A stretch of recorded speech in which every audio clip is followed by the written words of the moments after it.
السلام عليكم ورحمة الله وبركاته.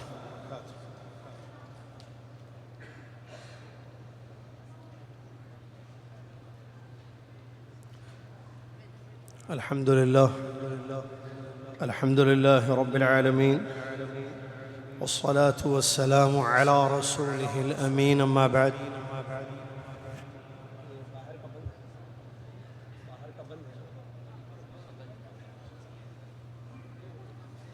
أعوذ بالله من الشيطان الرجيم. بسم الله الرحمن الرحيم. يا أيها الذين آمنوا اتقوا الله حق تقاته ولا تموتن إلا وأنتم مسلمون. يا أيها الناس اتقوا ربكم الذي خلقكم من نفس واحدة وخلق منها زوجها وبث منهما رجالا كثيرا ونساء، واتقوا الله الذي تساءلون به والأرحام إن الله كان عليكم رقيبا. يا أيها الذين آمنوا اتقوا الله وقولوا قولا سديدا يصلح لكم أعمالكم ويغفر لكم ذنوبكم، ومن يطع الله ورسوله فقد فاز فوزا عظيما. قال الله تبارك وتعالى: إنهم كانوا يسارعون في الخيرات ويدعوننا رغبا ورهبا وكانوا لنا خاشعين.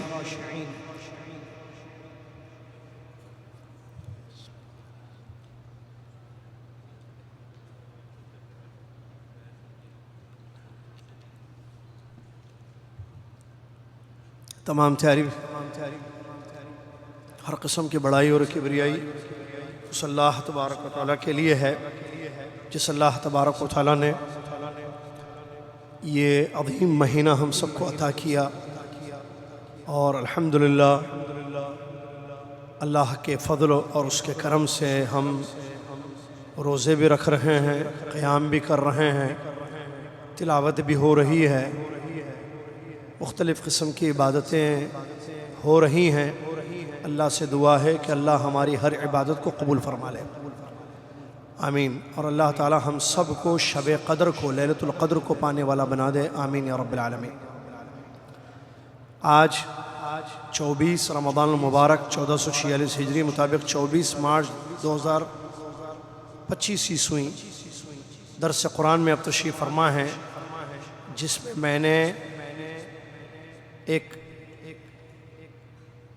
آیت کا ایک حصہ جو سورہ انبیاء کی آیت ہے، آیت نمبر 90، اس کو میں نے پڑھا۔ اسی حوالے سے چند باتیں انشاءاللہ مختصر سے درس میں آپ کی خدمت میں پیش کرنا چاہتا ہوں۔ امید کہ آپ توجہ فرمائیں گے اور سمجھ کر عمل کرنے کی کوشش کریں گے۔ سبحان اللہ، بڑی اہم راتیں چل رہی ہیں۔ ان راتوں میں ایک رات شب قدر ہوتی ہے جو 1000 مہینوں سے بہتر، 83 سال سے بھی زیادہ بہتر یہ شب ہوتی ہے۔ بڑی عظیم رات کی تلاش ہے ہم سب کو، وہ رات جس رات میں اللہ پاک نے قرآن مجید کو نازل کیا، وہ رات جس رات میں جبریل علیہ السلام اور فرشتوں کا نزول ہوتا ہے، وہ رات جو رات ایسی ہوتی ہے کہ سال بھر کے فیصلے اس میں طے ہوتے ہیں، وہ رات جو سلامتی والی رات ہوتی ہے طلوع فجر تک۔ پیارے نبی صلی اللہ علیہ وسلم نے آخری 10 راتوں میں ان کو تلاش کرنے کا حکم دیا ہے، جو ہماری تلاش جاری ہے۔ اللہ بہتر جانتا ہے کہ پچھلی راتوں میں وہ رات گزر چکی ہے یا آج کی یہ رات ہے یا ابھی آئی نہیں ہے، آنے والی ہے۔ لیکن اگر ہم نے اس حدیث شریف پر عمل کر لیا، التمسوها فی العشر الاواخر من رمضان والی حدیث، رمضان کی آخری 10 راتوں میں اس شب کو تلاش کرو، تو انشاءاللہ ہم اس رات کو پالیں گے۔ اللہ کے نبی صلی اللہ علیہ وسلم نے فرمایا: من قام لیلۃ القدر ایمانا واحتسابا غفر له ما تقدم من ذنبه۔ جو شب قدر کو قیام کرے ایمان اور احتساب کے ساتھ، ایمان کے ساتھ اور اجر کی امید کے ساتھ اللہ تعالیٰ اس کے پچھلے گناہوں کو معاف کر دیتا ہے۔ اور اس رات کی یا ان راتوں میں کی جانے والی مختلف عبادتوں میں سے دو بڑی اہم عبادتیں ہیں جو کثرت سے ہونی چاہیے۔ تو ایک ہے دعا، دوسری ہے استغفار۔ دعا اور استغفار۔ دعا میں شب قدر کی دعا کثرت سے پڑھنی چاہیے، اللہم انک عفو تحب العفو فاعف عنی، اے اللہ بے شک تو معاف کرنے والا ہے، معافی کو پسند کرتا ہے، تو مجھ کو معاف کر دے۔ یہ کثرت سے کرنا چاہیے۔ اس کے علاوہ جو چاہے اللہ سے دنیا اور آخرت کا خیر ہم مانگیں۔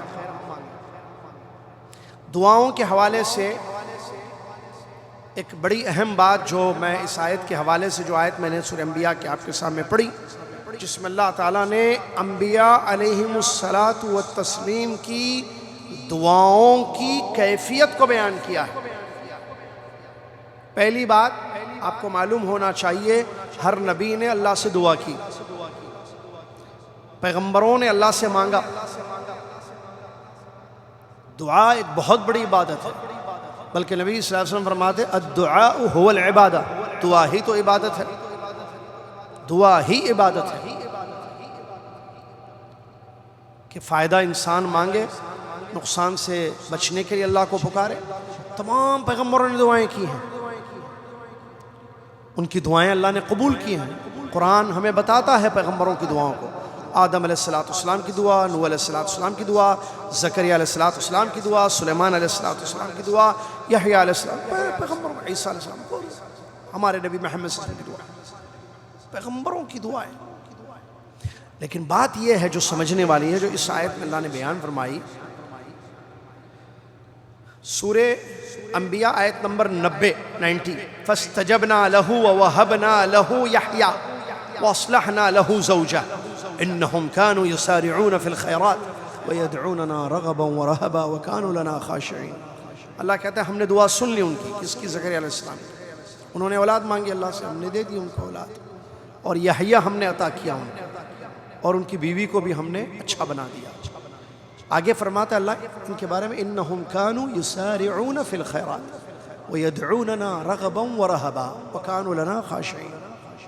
یہ لوگ خیر کے کاموں میں دوڑتے تھے، پیغمبروں کے بارے میں اللہ کہہ رہا ہے، یہ لوگ نیکیوں میں آگے بڑھتے تھے اور ہم سے مانگتے تھے رغبت کے ساتھ، رہبت کے ساتھ، اور یہ لوگ ہمارے لیے خشوع اختیار کرتے تھے۔ کیا مطلب اس کا؟ اللہ رب العالمین پیغمبروں کے بارے میں بیان فرما رہا ہے، پہلی بات یسارعون فی الخیرات، المسارعہ فی الخیر۔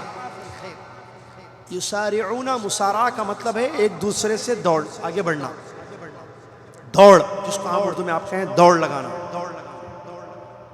کس چیز میں؟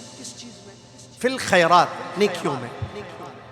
رمضان چل رہا ہے، ٹھیک ہے، نیکیوں کا جذبہ ہے، ماشاءاللہ، قرآن، صدقہ خیرات، توبہ استغفار، عمرہ، قیام اللیل، اعتکاف، دوڑ ہے اس میں۔ رمضان کے بعد ہم اپنی زندگیوں کا جائزہ لیں، سال بھر ہماری دوڑ، مسارعہ جو ہے کس چیز کے لیے ہے؟ 11 مہینے ہمارے پاس ہوتے ہیں رمضان کے علاوہ، رمضان میں اور رمضان کے علاوہ ہماری دوڑ کس چیز کی طرف ہے؟ عید کے بعد کی کیفیت، سال بھر کی ہماری دوڑ، چاہے وہ مرد ہوں یا عورتیں ہوں، پڑھے لکھے ہوں یا ان پڑھ ہوں، تاجر ہوں یا جاب کرنے والے لوگ ہیں، سارے لوگوں کی بات ہو رہی ہے۔ ہماری دوڑ کس چیز کی طرف ہے؟ دنیا، دوڑ دنیا کی طرف ہے۔ دیکھیے، جائزہ لیجیے حالات کا، خود میں دیکھوں اپنی حالات، آپ اپنے حالات کو دیکھیے۔ اور یہاں پیغمبروں جن کو اللہ نے چن لیا تھا، جو جنتی پیغمبر ہیں سارے، ان کی دوڑ خیر کے کاموں میں ہوتی تھی، تو کیوں نہ میں اور آپ سال بھر خیر کی فکر میں رہیں، جستجو میں رہیں، نیکیوں میں، کیونکہ نیکیاں کام آتی ہیں، نیکیوں سے جنت ملتی ہے، خواہشات سے جنت نہیں ملتی ہے، صرف خواہشات سے جنت نہیں مل سکتی۔ جنت کے لیے عقیدہ چاہیے، جنت کے لیے عمل چاہیے، بغیر عقیدے کے جنت نہیں ملتی ہے۔ قرآن نے واضح طور پر بتا دیا، انہ من یشرک باللہ فقد حرم اللہ علیہ الجنہ، شرک کرنے والے پر جنت حرام ہے۔ تو اس کا مطلب عقید توحید ضروری ہے. عمل سے جنت ملتی ہے. بہت ساری آیتیں ادخلوا الجنت بما کنتم تعملون فمن ثقلت موازینہ فهو فی عیشۃ راضیہ وغیرہ وغیرہ. بغیر نیکیوں کے جنت نہیں مل سکتی ہے. اور یہ نیکیاں صرف ایک مہینے کی نہیں ہیں. سوال رمضان چل رہا ہے, ختم نہیں ہوا ہے, ختم ہوگا. نیکیاں آج, یہ جذبہ شوال میں کہاں چلا جاتا ہے؟ سال بھر کیوں نہیں رہتا یہ جذبہ کہ میں اور آپ نیکیوں کی طرف دوڑ لگائیں؟ کیونکہ یہ نیکیاں ہم لے کے جائیں گے اپنے ساتھ قبر میں, اور اس سے ہمیں جنت ملے گی. نیکیاں جتنے زیادہ پڑھ اتنا بھاری ہوگا قیامت کے دن.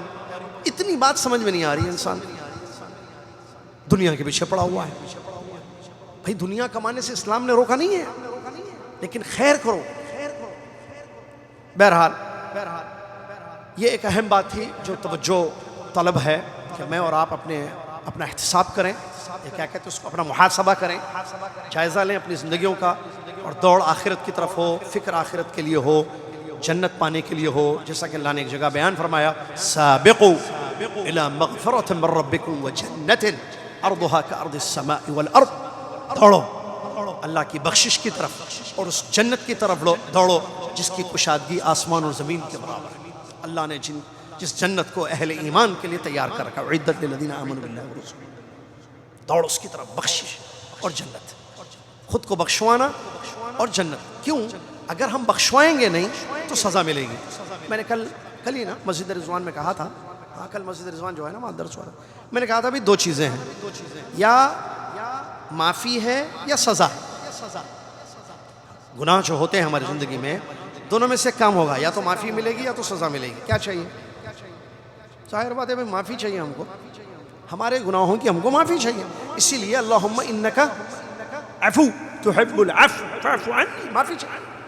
میں پرسوں پڑھ رہا تھا علامہ ابن قیم رحمۃ اللہ علیہ کا ایک زبردست قول. میں نے مسجد رضوان میں بھی کہا تھا کہ کلپ بناؤں گا انشاءاللہ. ذرا امجد بھائی یاد دلا دیجئے مجھے رات میں, آج ایک چھوٹی سی کلپ بناؤں گا میں. بڑا لمبا قول اس دعا کے بارے میں انہوں نے لکھا کہ عفو, اس کی تفسیر لکھی انہوں نے. عفو, اللہ عفو ہے. تو عفو کا کیا معنی آتا ہے, کیا کیا چیزیں ہیں عفو میں؟ ٹھیک ہے, عافیت, عفو عافیت سے نکلا ہے. دین کی عافیت, دنیا کی عافیت.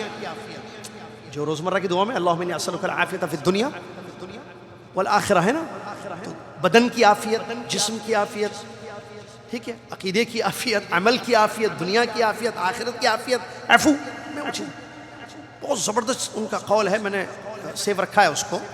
میں بناؤں گا ایک کلپ چھوٹی سی انشاءاللہ, آڈیو کلپ انشاءاللہ حضرات بناؤں گا.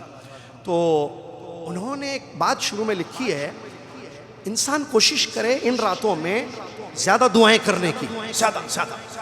لیکن کسی کو اگر وقت کی تنگی ہو, زیادہ دعاؤں کا ٹائم نہیں مل رہا ہے, کم سے کم یہ دعا زیادہ پڑھ لے, اللہم انک عفو. وہ کیوں؟ کم سے کم معافی زیادہ مانگ لے اللہ سے. کیوں؟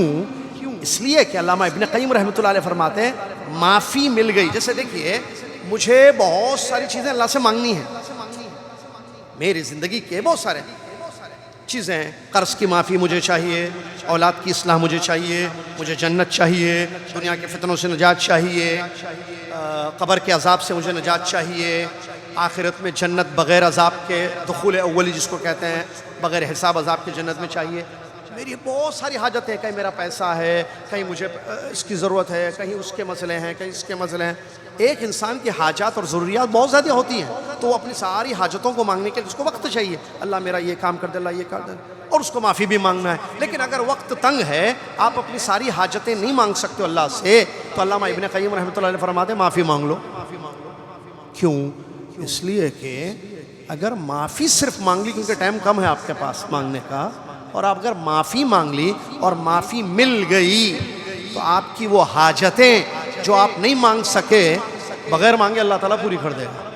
جب معافی میں ہو گئی تو نکتہ ہے, معافی ہو جائے تو اس کا مطلب اللہ راضی ہو گیا, اللہ نے معاف کر دیا آپ کے گناہوں کو, تو اب بنا مانگے وہ حاجات اور ضروریات بھی آپ کے اللہ تعالیٰ پورا کر دے گا. اللہم انک عفو تحب العفو کی تفسیر میں انہوں نے لکھا, اللہ ان کو جزائے خیر عطا فرمائے. دعا عبادت ہے. عبادت کے 3 ارکان ہوتے ہیں, یاد رکھیے. نمبر 1 محبت, نمبر 2 امید, نمبر 3 ڈر. کسی کی عبادت اگر ان میں سے کسی چیز سے خالی ہے تو وہ نامکمل ہے. تو دعا عبادت ہے جب میں مانگوں اللہ سے محبت سے مانگوں. ہر عبادت میں 3 چیزیں ہیں: محبت، ڈر اور امید. صرف محبت سے عبادت کرنا صوفیوں کا طریقہ ہے، شریعت کے خلاف ہے یہ چیز، کہ نہ ڈر ہے نہ امید ہے اللہ سے. ہم صرف محبت میں اللہ سے پیار ہے، ہمیں محبت ہے، ہم چاہتے ہیں اللہ کو عبادت کریں. غلط. اللہ نے فرمایا انہم کانوا یسارعون فی الخیرات ویدعوننا رغبا ورہبا. امید کے ساتھ اور ڈر کے ساتھ ہم سے مانگتے ہیں. اللہ تعالیٰ کہہ رہے ہیں امید اور ڈر. آپ کی دعا میں نہ امید ہے نہ ڈر ہے، صرف محبت ہے. آپ کی نماز میں نہ ڈر ہے نہ امید ہے، صرف محبت ہے. آپ کے روزوں میں نہ ڈر ہے، نہ کوئی بھی عمل ہو نہ ڈر ہے نہ امید ہے، صرف محبت ہے. تو یہ صحیح طریقہ نہیں ہے، غلط ہے. یہ انبیاء کا طریقہ نہیں ہے. ایک صرف امید سے عبادت کرنا، ڈر نہیں ہونا، مرجئہ کا طریقہ ہے، اہل السنہ والجماعہ کا منہج نہیں. صرف امید، ڈر نہیں ہے، بے خوف، خوف ہی نہیں ہے، صرف امید سے مانگ رہے اللہ سے. غلط. تیسری چیز صرف ڈر ڈر کر مانگ رہے اللہ سے. غلط. یعنی نا امید ہو گئے. آپ کو پتہ ہے نا امیدی کفر ہے. کافروں کا منہج، کافروں کی صفت ہوتی ہے کہ وہ ومن یقنط ہے نا قرآن کے ضالون، کافرون جو گمراہ لوگ ہیں وہ لوگ اللہ کی رحمتوں سے نا امید ہوتے ہیں. مسلمان ایمان والا کبھی اللہ کی رحمت سے نا امید نہیں ہوتا ہے. تو یہ تینوں چیزیں دعاؤں میں ہونی چاہیے. کیا تینوں چیزیں؟ محبت، بولیے بھائی، امید، ڈر. محبت، امید، ڈر. محبت سب سے زیادہ اللہ سے، والذین آمنوا اشد حبا للہ. اللہ سے محبت یہ ایمان کا تقاضا ہے، عبادت ہے. یہ محبت ہر محبت پر غالب ہونی چاہیے. یہ محبت اللہ کی، اللہ سے ہر محبت پر غالب ہونی چاہیے. ہو گیا. آئیے امید. امید کی بھی لمٹ ہے. اتنی امید نہ ہو کہ ڈر نہیں ہے. امید اتنی زیادہ ہے کہ ڈرتے ہی نہیں ہیں، بے خوف ہو گئے ہیں. نہیں، غلط. ڈر کی بھی لمٹ ہے. اتنا ڈرنا نہیں کہ امید ختم ہو جائے. سمجھ میں آگے بات؟ سلف صالحین نے بڑی پیاری مثال دی ہے امید، محبت، ڈر اور امید. مومن کی زندگی میں یہ ایسے ہیں جیسے ایک پرندہ اڑ رہا ہے. پرندہ معلوم کیا بولتے؟ پرندہ، برڈ، پرندہ اڑ رہا ہے. محبت اس کا سر ہے. محبت کیا ہے؟ اس کا سر ہے. ڈر اور امید اس کے 2 پر ہیں. سر کاٹ دیا جائے تو پرندے کا گر جاتا پرندہ، اڑتا، اڑان نہیں. تو اگر عبادتوں میں محبت ختم ہو جائے تو پھر عبادتیں کسی کام کی نہیں رہتی ہیں. سمجھ میں آ گیا؟ اچھا، محبت ہے، ڈر یا خوف میں سے ایک چیز نہیں ہے. اس کا مطلب ایک پر نہیں ہے پرندے کا. سر تو ہے، 2 پروں میں سے ایک پر کاٹ دیا گیا ہے. اڑان صحیح ہوگی اس کی؟ نہیں. تو اسی طریقے سے اگر ڈر ختم ہو جائے یا امید ختم ہو جائے، اڑان صحیح نہیں ہوگی. اگر پرندے کا سر بھی محفوظ ہے، دونوں پر بھی صحیح ہیں، تو اس کی اڑان صحیح ہوگی. ایسے ہی مومن کی زندگی میں ہوتی ہے. جب زندگی میں محبت، ڈر اور ایمان، ڈر اور خوف ہو تو وہ اپنے رب کی طرف اچھا جاتا ہے، یہاں تک کہ اپنے رب سے ملاقات کرتا ہے. مرنے کے بعد رب اس سے راضی ہے، جنت اس کا ٹھکانہ ہے. سمجھ میں آگے بات؟ اچھا، آخری بات. آخری علماء کہتے ہیں زندگی میں، اچھا دیکھیں یہ ابھی ہم کو ایک بات سمجھ میں ہے. کیا بات سمجھ نہیں سمجھ میں تو پھر فائدہ ہی نہیں ہوا درس کا. یہ 15 منٹ 10 منٹ سے جو بول رہا ہوں میں. عبادت کے 3 پلرز ہیں، 3 ارکان. محبت، last time I am asking, ڈر اور امید. اب زندگی میں محبت تو ہے، ٹھیک ہے، ڈر اور امید میں غالب کیا ہونا چاہیے زیادہ؟ علماء کہتے ہیں زندگی میں ڈر زیادہ ہونا چاہیے، مرتے وقت امید زیادہ ہونی چاہیے. وہ کیوں؟ یہ سن لیجئے، درس ختم. زندگی میں کیا کہتے ہیں علماء؟ کیا غالب ہونا چاہیے؟ ڈر. اور مرتے وقت امید. کیوں؟ اس لیے کہ زندہ آدمی عمل بہت کر سکتا ہے، ڈر ہونا ضروری ہے. ڈر رہے گا تو عمل کرے گا، کیونکہ عمل کا چانس ہے. اس کی زندگی چل رہی ہے، ابھی سانسیں چل رہی ہیں. تو جب ڈر ہوگا اللہ کا دل میں تو وہ عبادتوں میں ڈر ہوگا تو وہ اور کرے گا عبادت. رائٹ؟ مرنے والا ختم، مر رہا ہے وہ، مرنے سے مرتے وقت اس کی امید غالب ہونی چاہیے، اللہ کی رحمت کی امید، اللہ کی بخشش کی امید، اللہ کی رضا کی امید، کیونکہ اس کے پاس عمل کرنے کا ٹائم نہیں ہے، اس کی جان جانے والی ہے، تو وہاں امید کا غلبہ ہونا چاہیے۔ کلیئر؟ درس ختم، کفارۃ المجلس پڑھ لیے، جائیے، میں بھی جا رہا ہوں۔ اب کیا کرنا ہے کیجئے، میں نے اپنا درس دے دیا، یہ بند کر دیا میں نے، یہ دیکھیے یہ بند، ٹھیک ہے؟ دعائیں کیجئے، عبادت کیجئے۔ 24 رمضان ختم، 25ویں شب چل رہی، 25 26 27 28 29 30 29 یا 30، اللہ عالم۔ لوگ پوچھتے رہتے، پوچھنا کیوں پوچھ رہے ہو؟ اس سال عید 29 کی ہے 30 کی ہے، ہم کو کیا معلوم؟ مسئلے سب معلوم رہتے تو ہم کچھ بھی نہیں کرتے تھے، گھر میں بیٹھتے تھے سب، ہم کو معلوم ہے کہاں جا رہے ہیں، ہم جنت میں جا رہے ہیں۔ بھائی آپ کو 29 30 کا کیا مسئلہ ہے؟ آپ دعائیں کرو، آپ عبادتیں کرتے جاؤ، امید رکھو 30 کی، بات امید کی، عبادتیں کیجیے۔ اچھی دیکھیے، میں ناراض نہ ہونا، لوگ پوچھ رہے ہیں فطرانہ کتنا دینا، کتنی جلدی ہے؟ نہیں، ارے بھائی فطرہ بعد میں ہے بھائی، ٹھیک ہے، آپ، میں نہیں کہہ رہا ہوں کہ غلط سوال ہے، لیکن ٹائم نہیں ہے سوال ہے بات، ٹھیک ہے؟ جلدی پیسے کیسے پہنچانا، ریٹ کہاں زیادہ ملتا، پوچھے کبھی نہیں؟ معلوم ہے وہ سب، معلوم کر لیے وہ سب، یہ مسئلے جو ہے معلوم نہیں کرتے، چھوٹا سا مسئلہ، غلہ اناج ہر سال جو ہے، حج کے کچھ مسئلے ہر سال پوچھتے، 25 سال سے 50 سال سے بھی رہے تو وہ احرام کہاں سے باندھنا، وہ ایک مسئلہ تو ہر سال تھا۔ وہ ہمارے لوگ آ رہے وہاں سے، وہ بھائی دیکھو، پہلی بات تو خالہ آنٹی ماموں کے گھر سے دن نہیں آیا، اوپر والے کے پاس سے آیا، تو خالہ کا گھر بہت تو چلو بھائی کچھ بھی پکا لے کے کھا سکتے، کچھ بھی بول کے، خالہ یہ کھانا ہے بناؤ بول کے، خالہ ہے آپ کی بھائی، ماموں ہے، یہ دین اللہ کا دین ہے بھائی، ایک چیز ہے، ایک نیت ہے، عمرے کی نیت سے آ رہے ہیں، ذرا ہم عمرے کی نیت سے آ رہے ہیں، 2 دن آرام کریں گے جدہ میں، اس کے بعد جدہ میں احرام بن کے جاتے ہیں، یا 4 دن رہتے ہیں یہاں احرام بن کے جاتے ہیں۔ یہ مسئلے، احرام کے مسئلے، فطرانہ کے مسئلے، یہ زکوٰۃ کے، یہ زکوٰۃ الفطر کے، ہر سال دیتے، ہر سال پوچھتے۔ ایک مرتبہ پتہ استخارہ کے مسئلے، بہرحال بہت سارے مسئلے ہیں، اللہ تعالیٰ جو ہے معلوم کرنے، علم حاصل کرنے کی ہم سب کو توفیق عطا فرمائے۔ اللہ تعالیٰ جو ہے، وقت بڑا قیمتی ہے، راتیں بڑی اہم ہیں، اللہ تعالیٰ لمحہ لمحے کو غنیمت سمجھنے کی توفیق عطا فرمائے، اللہ زیادہ سے زیادہ عبادت کرنے والا ہم سب کو بنا دے، آمین۔ جزاکم اللہ خیر۔ کفارۃ المجلس پڑھ لیجئے، سبحانک اللہم و بحمدک، اشہد ان لا الہ الا انت، استغفرک و اتوب الیک۔ السلام علیکم و رحمۃ اللہ وبرکاتہ۔